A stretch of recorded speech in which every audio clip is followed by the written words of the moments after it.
Today on Wild on the Trail, I'm doing a solo winter hike, and I'm heading into the halfway point on the Appalachian Trail. Appalachian Trail, of course, if you're watching this from down south. So I plan on spending an overnight and testing out some gear, so please come along for the journey and let's get hiking.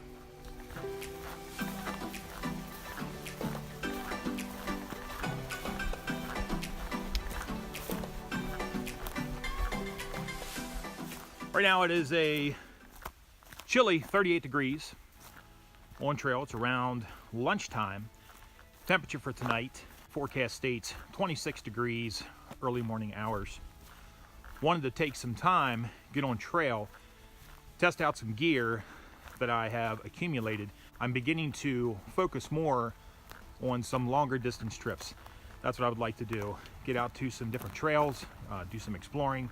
The equipment that I've used in the past is very heavy compared to my goal of going ultralight or much lighter gear. And just to give you just a brief example, one of my pieces of kit that I absolutely love is my military sleep system. I feel very comfortable camping in that bag clear down to 0 degrees. However, it weighs 11 pounds. It's not coming with me today. When I get to camp here this evening, I plan to do a complete bag dump, share the equipment that I have with me here today. That comes in at just under 18 pounds without food, without water, and without my fuel canister. I will be hiking into Tom's Run shelter. A little later in the video, I'm going to share a sad story about the Tom's Run shelter area and something very bad that happened back in 2013. That is going to be 4.8 miles from Shippensburg Road, which is where I was dropped off. And then tomorrow, I'm going to hike 3.7 miles out to the Pine Grove Furnace area. I'm of the Appalachian Trail Museum. You absolutely will not want to miss what a fantastic job they have done in that historic location. It is jam-packed with artifacts from historical hikers. Just want to point this out.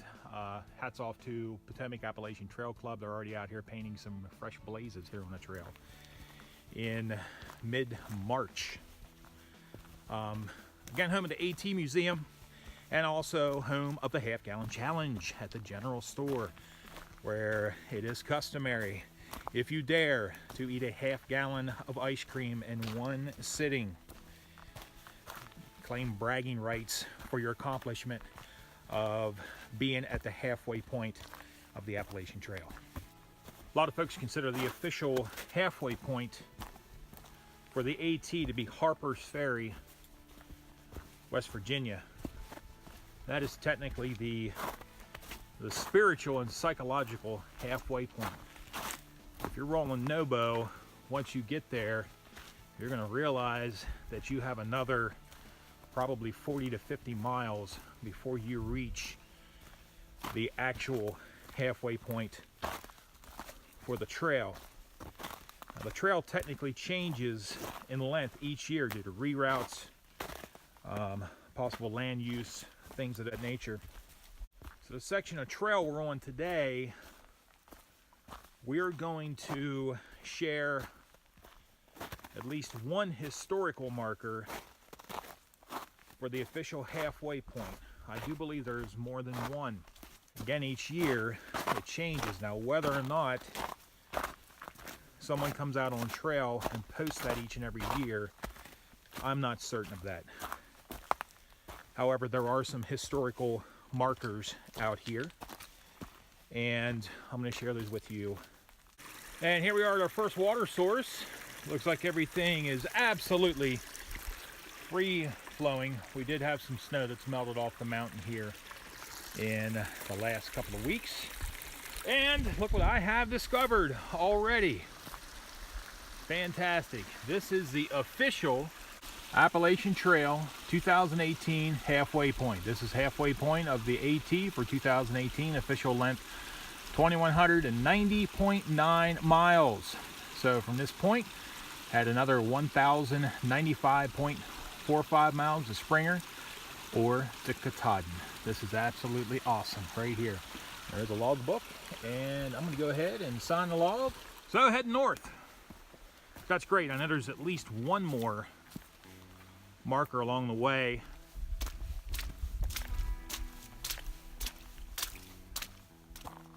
Can't stress enough the importance of doing equipment shakedowns before you head out for a hike or any type of journey for that matter, especially in cold weather. However you got to get it done, whether that be outside your house, setting things up in your yard, trying to determine what equipment is going to work for you. The ultimate way to do that is to get out on a trail and get away from that comfort of your own home. So you have to endure and learn those valuable lessons that your equipment is going to teach you. Now, as I mentioned, I'm going to do a bag dump later, but I do have some possible questionable equipment with me. That's why I'm out here trying to figure out if it's going to work. So as far as tonight goes, I have no idea if I'm going to freeze my Ursack off or not. Just kidding, I don't have an Ursack. Getting out and away from the creature comforts of your own home and doing your shakedown on the trail, you will find out whether or not your underwear is going to fall down into the tops of your pants while you're trying to hike. Now, it's not doing that because of my skinny waistline. I thought I made a good choice today when I grabbed my undies. But yes, they're falling down. Now I'm trying to get them pulled back up. So I already know equipment failure number one is my underwear. And let's hope that's the only failure that I have, at least in my underwear. Interesting observation. This area that I'm currently passing through, there was obviously some type of a forest fire. All right, just ran into my first through hiker on trail, the Professor. Awesome guy. This is at least his fourth through hike. Super knowledgeable guy, great guy, and he was eager to pass on some tips to myself. We'll see if I meet anybody else on the trail today. He did give me some additional information on what I've been seeing as far as the forest fire. Apparently this was a controlled burn to take care of the underbrush in the area. So it was planned. The forest is going to rejuvenate and of course give back to all of the ecosystem in the area. So once again, Professor, if you end up watching this, and he did give me his number, he is headed south. He's going to be down in my area in the next day or two. So he's kind enough to give me his phone number, and I may send him a message and connect with him and maybe hook him up with some trail magic. Super awesome guy.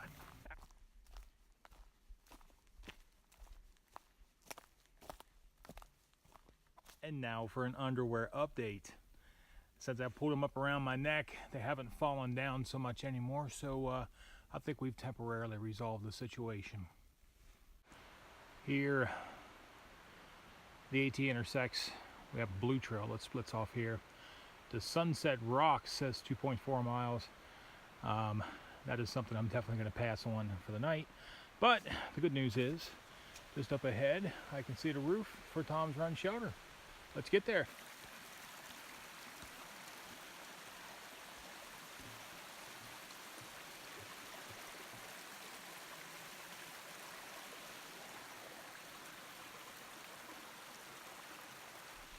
There's an old fireplace, hearth, chimney. I bet that could tell some stories.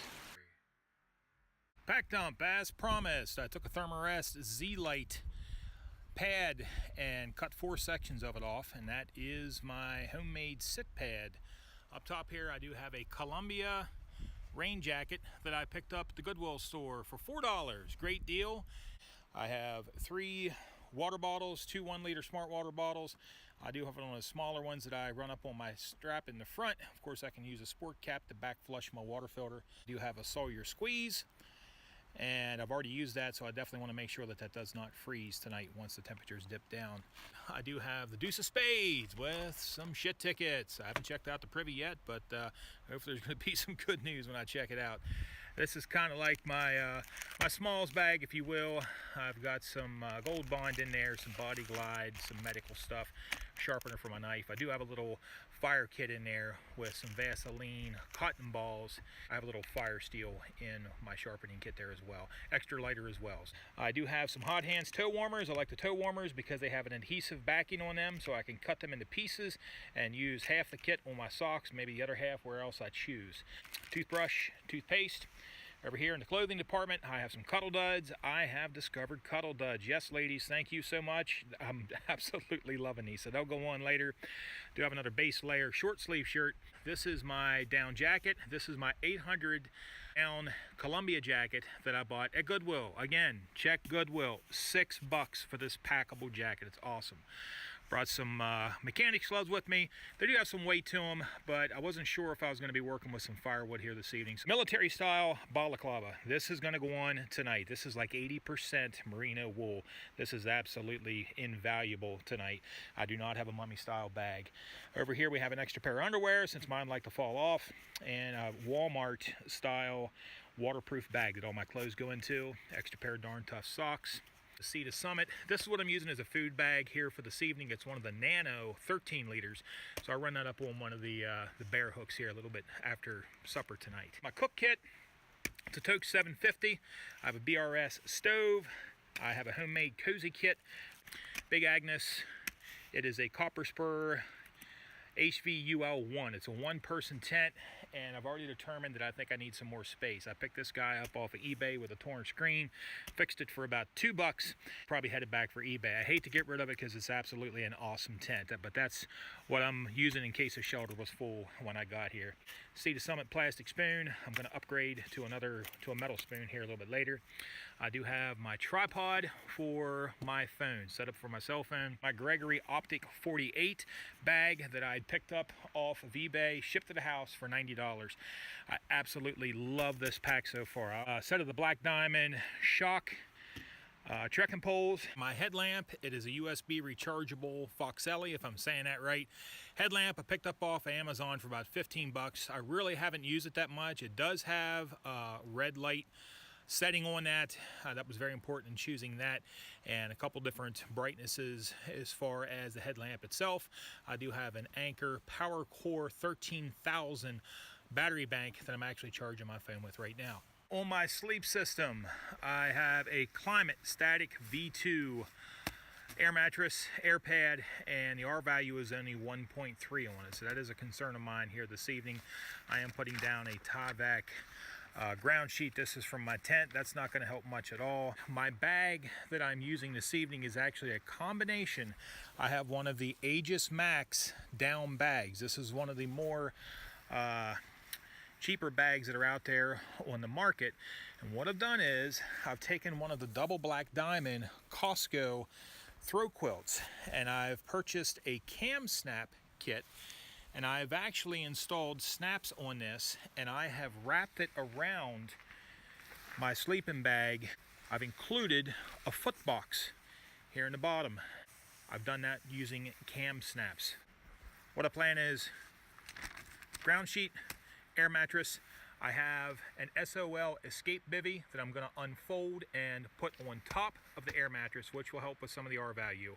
I'm going to take a crack at sleeping in this combination tonight to see if that will keep me warm enough with the clothing that I have with me. I'll be putting on everything basically that I've brought along. See if that gets the job done. I do have a little air pillow there that I'm going to be using. If I end up being cold, I'll go ahead and I'll open up the escape bivy, and I will use that as a quilt as well. Stick everything inside it, and that should get me where I need to be tonight.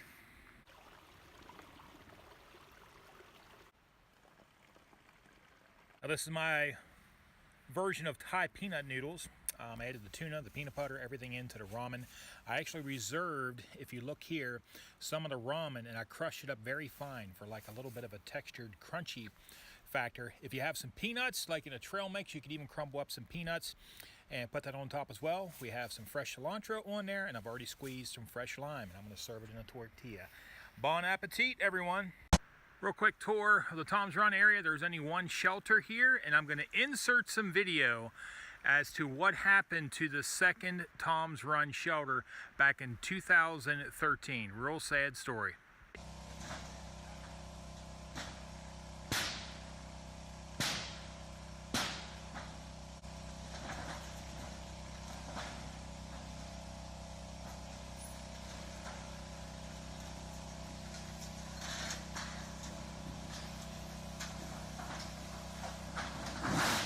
Here's the hammock hangout, Hammockers Paradise. We do have a couple bear poles throughout the Tom's Run area. Picnic table, fire ring. There are 1, 2, 3, 4, and beyond those trees, 5 and 6 tent pads. There's a real nice covered pavilion with picnic table. A few more tent pads up in that area. And let's check out the privy.